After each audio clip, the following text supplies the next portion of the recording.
உங்களோடு ஆண்டவர் ஆறுதலான வார்த்தையை பேசுகிறார். விசுவாசத்தோடு கேளுங்கள். வியாதியை உன்னிலிருந்து விலக்குவேன்.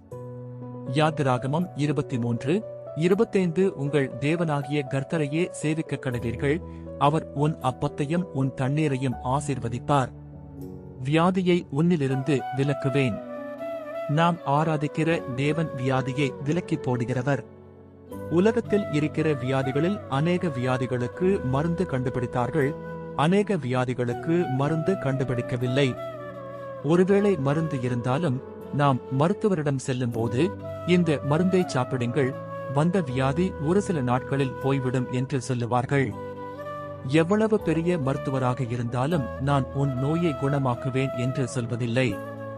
வேறு எவராலும் சொல்ல முடியாத அல்லது வாக்கு கொடுக்க முடியாத, ஏன் உலகத்தின் எந்த ஒரு அதிகாரியாக இருந்தாலும் சரி, எவ்வளவு பெரிய மாயவித்தைக்காரர்கள் இருந்தாலும் சரி, இயேசு ஒருவரே சொல்ல முடியும், நான் உன் வியாதியை உன்னிலிருந்து விலக்குவேன். நீங்கள் எப்பேற்பட்ட வியாதியில் இருந்தாலும் அதை கர்த்தர் குணமாக்குவார். ஆமென்.